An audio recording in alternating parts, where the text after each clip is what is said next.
ጤና ይስጥልኝ የቻናላችን ቤተሰቦች አዳዲስ መረጃዎችን ይዘን ቀርበናል። በቅድሚያ አንኳር ጉዳዮችን አስቀደምኩ። መንግስት የሚከፍለኝ 15,000 ብር ብቻ ነው ሲሉ የትምህርት ሚኒስትሩ ፕሮፌሰር ብርሃኑ ነጋ ገለጹ። ሚኒስትሩ ከሰሞኑ ወቸው ጉድ በተሰኘው ፖድካስት ላይ ቀርበው በሰጡት ቃለ ምልልስ ስለ ደሞዛቸው ይህንን ብለዋል። የእኩለ ቀን ዜናችን ቀዳሚ ጉዳይ ነው። ህወሓት ከተጠበቀው በተቃራኒው የተለሳለሰ መግለጫ አውጥቷል። በምርጫ ቦርድ ህጋዊ ሰውነቱ የተነጠቀው የህዝባዊ ወያኔ ሓርነት ትግራይ ህወሓት ማዕከላዊ ኮሚቴ ፕሪቶሪያውን የሰላም ስምምነት ተግባራዊነት መጓተት በትግራይ ህዝብ ላይ ከፍተኛ ስጋት እየፈጠረ መሆኑን አስታውቋል። መረጃውን እናደርሳችኋለን። በጅግጅጋ ሞያሌና ሐዋሳ በአንድ ሳምንት ብቻ ከ214 ሚሊዮን ብር በላይ የሚገመት የኮንትሮባንድ እቃዎች መያዙን የጉምሩክ ኮሚሽን አስታወቀ። ተጨማሪ ያለን ከውጭ በተሰማ ሰበር መረጃ የአያቶላ አሊ ካሚኒ የቀብር ስነ ስርዓት በጸጥታ ስጋት መጓተቱ ተገለጸ።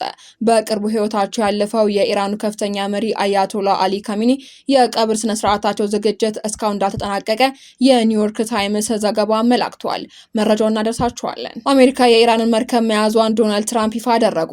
የአሜሪካው ፕሬዝዳንት ዶናልድ ትራምፕ አንድ የኢራን መርከብ የተጣለውን እገዳ በመጣስ በሆርሙዝ አቅራቢያ ሊያልፍ ሲሞክር በቁጥጥር ስር መዋላቸውን ይፋ አድርገዋል። ተጨማሪ ያለን አክብሮታዊ ሰላምታችን በያላችሁበት ድረስ የቻናላችን ቤተሰቦች አዳዲስ መረጃዎችን ይዘን ቀርበናል። እንድትከታተሉን እየጋበዝን ላይክ በማድረግ ማድመጥ እንድትጀምሩ በአክብሮት እንጠይቃለን። በቀጥታ ወደ መረጃዎቹ። መንግስት የሚከፍለኝ 15,000 ብር ብቻ ነው ሲሉ ፕሮፌሰር ብርሃኑ ነጋ ገለጹ። ሚኒስትሩ ከሰሞኑ ወቸው ጉድ በተሰኘው ፖድካስት ላይ ቀርበው በሰጡት ቃለ ምልልስ ስለ ደሞዛቸው ይህንን ብለዋል። ፕሮፌሰር ብርሃኑ ነጋ ወቸው ጉድ ከተሰኘው በወጣት ልጆች ከሚሰናዳው ፖድካስት ጋር ከ5 ሰዓት በላይ የቆየ ቆይታ አድርገዋል። የተለያዩ ቀለል ያሉ ጥያቄዎች ተነሱላቸው ሲሆን በመንግስት የሚከፈላቸው 15,000 ብር ብቻ እንደሆነ ገልጸዋል። ፕሮፌሰር ብርሃኑ ከመጠጥ አረቂ እንደሚወዱ በእግር ኳስ ደግሞ የአርሰናል ደጋፊ እንደሆኑም ተናግረዋል። አረቂ መቅመስ የሚወዱት ፕሮፌሰር ብርሃኑ ነጋ ከአቶ በረከት ስምኦን ጋር የውስኪ ጠርሙሳቸውን እያጋጩ ይጨዋወቱ እንደነበር በሰሞኑ ቃለ መጠይቃቸውም ገልጸዋል። በረከት ስምኦን በበኩላቸው የሁለቱ ምርጫዎች ወግ በተሰኘ መጽሐፋቸው ብርሃኑ ነጋን ፈሪ ሲሉ ገልጸዋቸዋል። በምርጫ 97 ወቅትም ብርሃኑ የቅንጅትን መግለጫ ማሾለክ እኔ ኤዲት እንዳላደርግ ይጠይቀኝ ነበር ብለዋል። ብርሃኑ ምናልባት የሆነ ወቅት ላይ በረከት በመጽሐፋቸው ስለገለጿቸው ጉዳዮችም መልስ ይሰጡ ይሆናል ተብሎ ይጠበቃል። ህወሓት ከተጠበቀው በተቃራኒው የተለሳለሰ መግለጫ አውጥቷል። በምርጫ ቦርድ ህጋዊ ሰውነቱን የተነጠቀው የህዝባዊ ወያኔ ሓርነት ትግራይ ህወሓት ማዕከላዊ ኮሚቴ ፕሪቶሪያው የሰላም ስምምነት ተግባራዊነት መጓተት በትግራይ ህዝብ ላይ ከፍተኛ ስጋት እየፈጠረ መሆኑን አስታውቋል።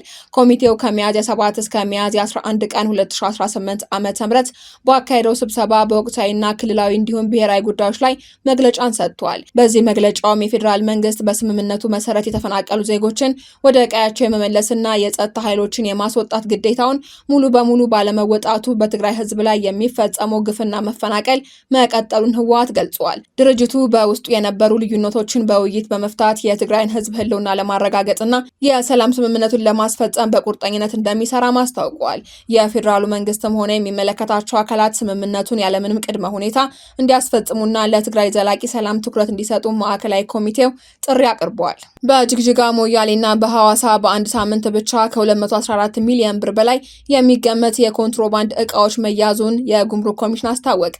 ከሚያዝያ 1 እስከ 7 ቀን 2018 ዓ.ም ባደረገው ክትትል ከ214 ሚሊዮን ብር በላይ የሚገመት የገቢና የወጪ የኮንትሮባንድ እቃዎችን በቁጥጥር ስር መዋሉን የጉምሩክ ኮሚሽን አስታውቋል። ኮሚሽኑ ሚያዝያ 9 ቀን 2018 ዓ.ም ባወጣው መግለጫ በተጠቀሰው ሳምንት ውስጥ ብቻ 205.5 ሚሊዮን ብር የሚያወጡ የገቢ ኮንትሮባንድ እቃዎችና 8.5 ሚሊዮን ብር ግምት ያላቸው የወጪ እቃዎች በቁጥጥር ስር ውለዋል ብለዋል። እነዚህ ህገወጥ እቃዎች የተያዙት በጅግጅጋ በሞያሌና በሐዋሳ የጉምሩክ ቅርንጫፍ ጽህፈት ቤቶች መሆኑን ኮሚሽኑ ጨምሮ ገልጸዋል። በቁጥጥር ስር ከዋሉት እቃዎች መካከልም አዳዲስና ልባሽ ጨርቆች፣ ኤሌክትሮኒክስ፣ የግብርና ምርቶች፣ የተሽከርካሪ መለዋወጫዎች፣ የመዋቢያ እቃዎች፣ ጫት፣ አደንዛዥ እጾችና መድኃኒቶች ይገኙበታል ተብሏል። በተጨማሪ ማዕድናት፣ ነዳጅ፣ የቁም እንስሳትና የተለያዩ የውጭ ሀገር ገንዘቦች መያዛቸውንም ኮሚሽኑ ገልጿል። የኮንትሮባንድ እቃዎች ሊያዙ የቻሉትን በጉምሩክ ኮሚሽን ሰራተኞች፣ በፌዴራል ፖሊስ፣ በክልል ፖሊስ አባላትና በህብረተሰቡ የተቀናጀ ጥረት በተደረገ ፍተሻና ጥቆማ መሆኑን መግለጫው ገልጾ ከዚህ ህገወጥ ተግባር ጋር በተያያዘ 10 ተጠርጣሪዎችና 7 ተሽከርካሪዎች በቁጥጥር ስር ውለው ምርመራ እየተካሄደባቸው ይገኛል ብለዋል። ከውጭ በተሰማ ሰበር መረጃ የአያቶላ አሊ ካሚኒ የቀብር ስነ ስርዓት በጸጥታ ስጋት መስተጓጎሉ ተገለጸ። በቅርቡ ህይወታቸው ያለፈው የኢራኑ ከፍተኛ መሪ አያቶላ አሊ ካሚኒ የቀብር ስነ ስርዓት ዝግጅት እስካሁን እንዳልተጠናቀቀ የኒውዮርክ ፖስት ዘገባ አመላክቷል።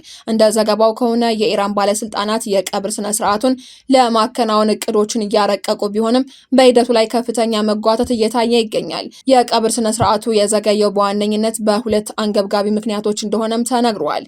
የመጀመሪያው በመካከለኛ ምስራቅ ያለው ቀጠና የጸጥታ ሁኔታ እጅግ አሳሳቢ ደረጃ ላይ በመገኘቱ ሲሆን ሁለተኛው ደግሞ በሚሊዮኖች የሚቆጠር ህዝብ በሚሰበሰብበት በዚህ ታላቅ መታሰቢያ ወቅት በሀገሪቱ ውስጥ ሊቀሰቀስ የሚችልን የፖለቲካ አለመረጋጋት ስጋት ነው ተብሏል።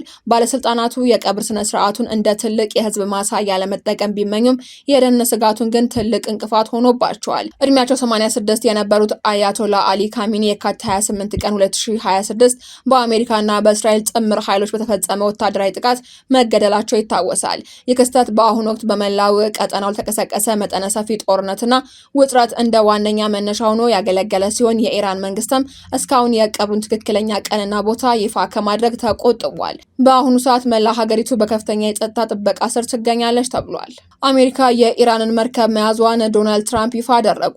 የአሜሪካው ፕሬዝዳንት ዶናልድ ትራምፕ አንድ የኢራን መርከብ የተጣለውን እገዳ በመጣስ በሆርሙዝ አቅራቢያ ሊያልፍ ሲሞክር በቁጥጥር ስር መዋላቸውን ይፋ አድርገዋል። ትራምፕ በማህበራዊ ትስስር ገጻቸው ላይ ባወጡ ጽሑፍ ቱስካ የተባለችው መርከብ በኦማን ባህረ ሰላጤ ውስጥ በሚገኝ የአሜሪካን የባህር ኃይል የሚሳይል አጥፊ ቡድን እንድትቆም ማስጠንቀቂያ እንደሰጣትም ገልጸው የቡድን አባላቱ ግን ለመስማት ፈቃደኛ አልሆኑም ብለዋል። ፕሬዝዳንቱ አክለውም የአሜሪካ የባህር ኃይል የሞተር ክፍሉን በመምታት መርከቧን መቆጣጠራቸውንና በውስጡ የያዘችውን ነገር እየተመለከቱ እንደሆነ ገልጸዋል። የአሜሪካ ማዕከላዊ እዝ ቱስካን ወደ ኢራን ወደብ ባንዳስ አባስ እያመራች እንደነበርና ለ6 ሰዓታትን በርካታ የአሜሪካን ማስጠንቀቂያዎች ችላ ማለቷን ይፋ አድርጓል። የኢራን ከፍተኛ የጋራ ወታደራዊ አዛዥ እንዳስታወቀው አሜሪካ በዚህ ወር መጀመሪያ ላይ የተደረሰውን የተኩስ አቁም ስምምነት የጣሰች ሲሆን ከቻይና ወደ ኢራን እያመራ የነበረውን የኢራን የንግድ መርከብ ላይ ተኩስ ከፍታ መምታቷን ገልጸዋል። የከተም አል አንቢያ ቃል አቀባይ ባወጣው መግለጫም የኢራን እስላማዊ ሪፐብሊክ የታጠቁ ኃይሎችን በቅርቡ ምላሽ እንደሚሰጡና የአሜሪካ ጦር በፈጸመው በዚህ የታጠቀ የባህር ኃይል ዝርፊያ ላይ የበቀል እርምጃ እንደሚወስድም አስጠንቅቀዋል። መረጃዎቻችን አብቅተናል። መልካም ቀን።